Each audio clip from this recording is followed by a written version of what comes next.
ચાલો, good morning girl. પરત આપ સમયની અંદર એક સમ તમને કરાવ્યો, ત્યાર પછીનો બીજો સમ વહાણ માટેનો છે.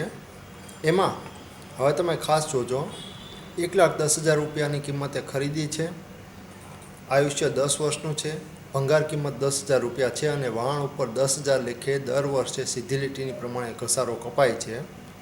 વહાણ ઉપરનો નફો જે છે એ તમને આપેલો છે. નફો તમારે ઘસારો અને કરવેરા પહેલાંનો ગણવાનો છે, બિફોર ડેપ્રિસિએશન એન્ડ ટેક્સ. બરાબર? ઘસારો અને કરવેરા કાપ્યા પહેલાંનો નફો તમને આપેલો છે. હવે આની અંદર 2-3 બાબત ખાસ નોંધજો. એક, ટેબલ છે ને કે ભાઈ જ્યારે તમને ખરીદ કિંમત ઓકે 1,10,000. આ સમજાયું તું ટેબલ. બીજું, ભંગાર કિંમત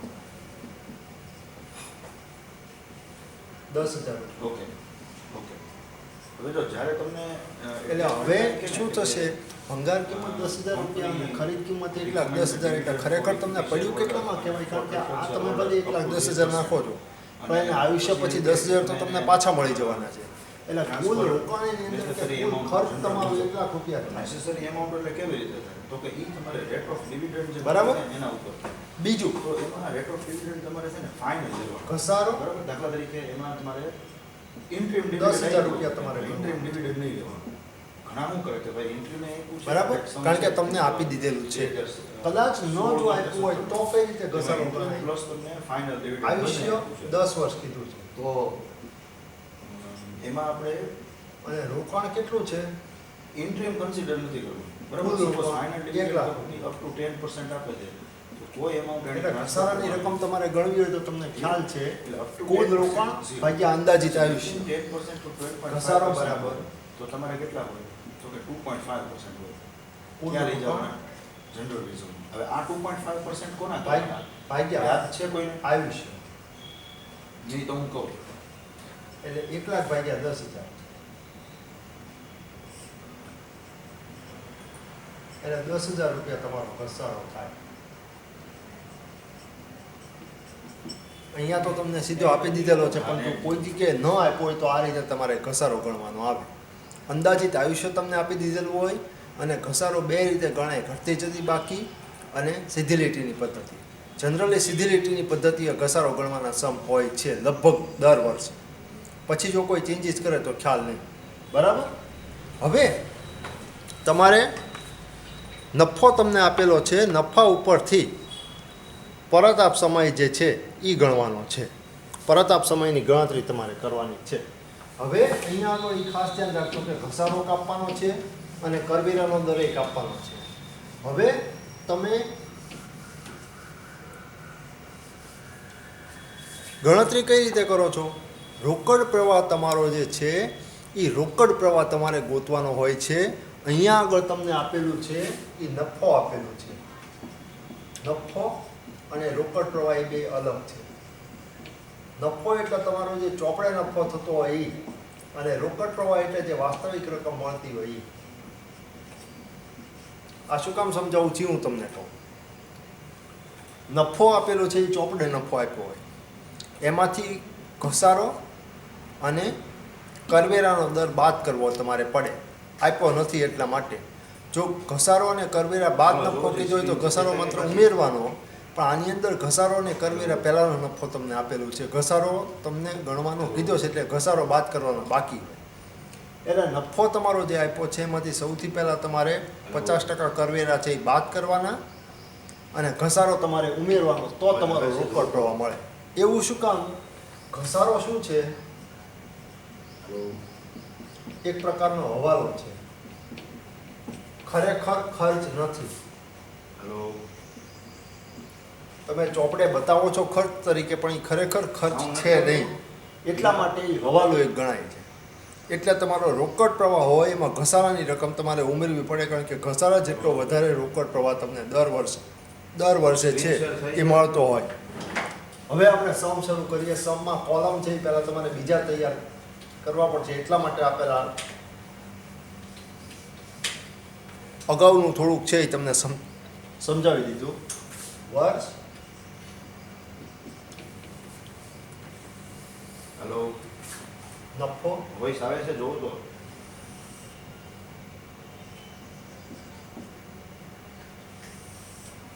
બાદ કરવેરા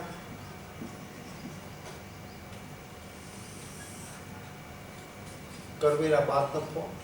હલો, વોઇસ આવે છે જોવો તો.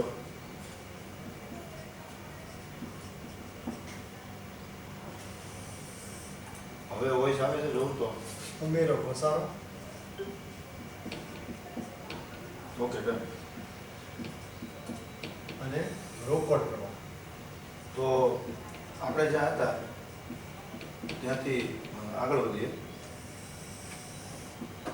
હવે તમે જુઓ, નફો તમને આપેલો હતો, એમાંથી જો ઘસારા પહેલાનો નફો તમને આપ્યો હોય તો અહીંયા એક કોલમ વચ્ચે નફા પછી ઘસારો બાદ કરવો પડે, ઘસારા પછી કરવેરા બાદ કરવો પડે, કરવેરા બાદ પછી ઘસારો પાછો ઉમેરવો પડે, એટલે તમારું રોકડ પ્રવાહ આવે.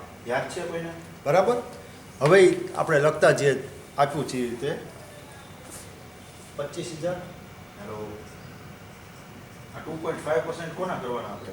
બીજા વર્ષે, ત્રીજા વર્ષે, ચોથા વર્ષે 40,000.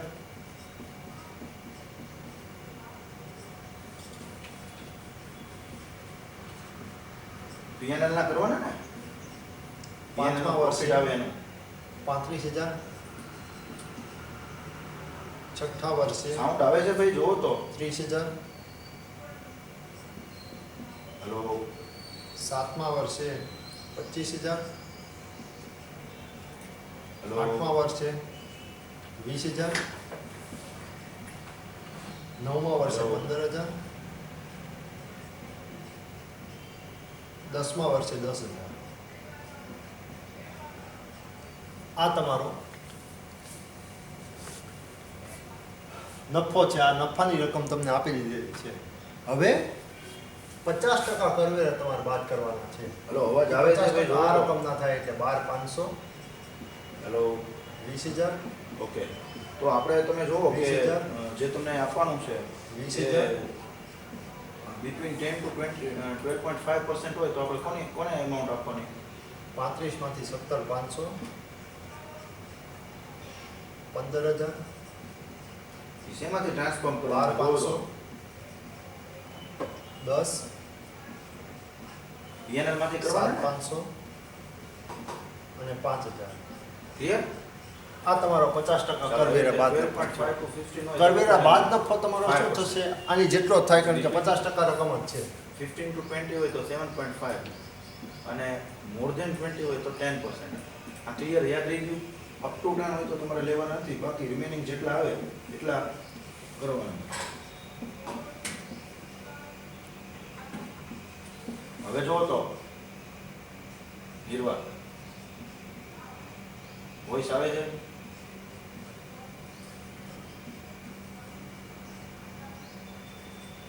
ના ના, આપણે વિચારે બરાબર. હવે ઘસારો તમારે ઉમેરવો પડે. મેં તમને કીધું હતું એ પ્રમાણે, કારણ કે આમાં ઘસારો બાદ કર્યો છે, કરવેરા બાદ નહોતા કર્યા, એટલે કરવેરા તમે બાદ કરી નાખ્યા. હવે આ કરવેરા બાદ નફો આવ્યો, એમાંથી રોકડ પ્રવાહ તમારે ગોતવો હોય એટલે ઘસારાનો પાછો ઉમેરો કરવો પડે. ઘસારો દર વર્ષે સીધી લીટી પ્રમાણે ગણતા 10,000 રૂપિયા તમને મળે છે. તો એ વસ્તુ આપણે જોવાની છે કે જ્યારે અપ ટુ 10% હોય તો તમારે કોઈ લેવાનું નથી, 10 to 12.5 હોય તો 2.5 અને 12.5 to 15 હોય તો 5% અને 15 to 20 હોય તો 7.5 અને મોર દેન 20 હોય તો 10%. ક્લિયર તમને? ચાલો હવે એડજસ્ટમેન્ટ આપણે 1 by 1 લેતા જઈએ. ચાલો નંબર 1. આ તમારો દર વર્ષનો ઘસારો. હવે ઘસારો ઉમેર્યા પછી તમને રોકડ પ્રવાહ મળશે, એટલે પરત આપ સમય ગણવા માટે આ છેલ્લું કોલમ જે તમારે આવે એ ધ્યાનમાં તમારે લેવાનું આવશે. આ કોલમ ખાસ ન લેતા, એ નફો છે, રોકડ પ્રવાહ નથી. ભલે અહીંયા ત્યાં રોકડ પ્રવાહ શબ્દ વર્ડ વાપર્યો હોય તોય તે, કારણ કે કરવેરા પહેલાંનો છે એટલા માટે. કરવેરા પહેલાંનો કોઈ દિવસ રોકડ પ્રવાહનો હોય. કરવેરા પહેલાં તમને શબ્દ વાપર્યો હોય એટલે નફો જ તમારે ગણવાનો આવે. જેનું પેડ કરેલું છે હવે કરેલું છે 12,500 પ્લસ 22,500. 20,000 પ્લસ એડવાન્સ હોય 10,000. તેની ઇફેક્ટ કેમ આવે?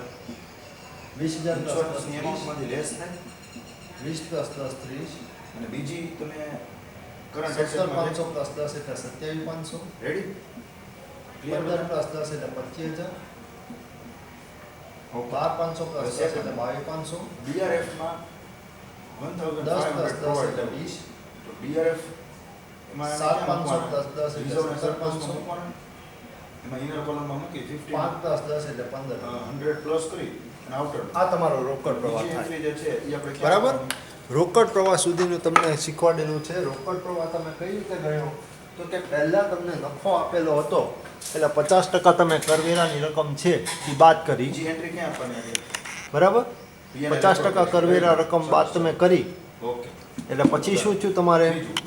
ઇન્ક્રીઝ બેડ ડેટ રિઝર્વ ઘસારા અને કરવેરા બાદ નફો તમને મળ્યો. હવે એમાંથી રોકડ પ્રવાહ ગોતવા માટે ઘસારાની રકમ તમારે ઉમેરવી પડે. એટલે ઘસારાની રકમ જે છે એ તમે ઉમેરી એટલે તમને કુલ રોકડ પ્રવાહ જે છે એ મળ્યો. હવે આપણે બીજા પાર્ટની અંદર જે છેલ્લું કોલમ છે રોકડ પ્રવાહવાળું એનો ઉપયોગ કરીને આપણે આજે આવે એ તમારું ન્યૂમાં પરતાપ સમયની ગણતરી છે એ કરશું. પરતાપ સમયની ગણતરી કરવા તમે શું ધ્યાનમાં લો છો? રોકડ પ્રવાહ અને એની સામે તમારું કુલ રોકાણ. કુલ રોકાણમાં હજી એક બાબત ધ્યાન રાખવાની છે એ તમને નેક્સ્ટ પાર્ટની અંદર હમણાં કહું. બરાબર છે? સેકન્ડ પાર્ટની અંદર આગળનું બેડ ડેટ રિઝર્વ પરતાપ સમય ગોતવા માટેનું સોલ્યુશન છે એ કરાવું. અને માઇનસ PDR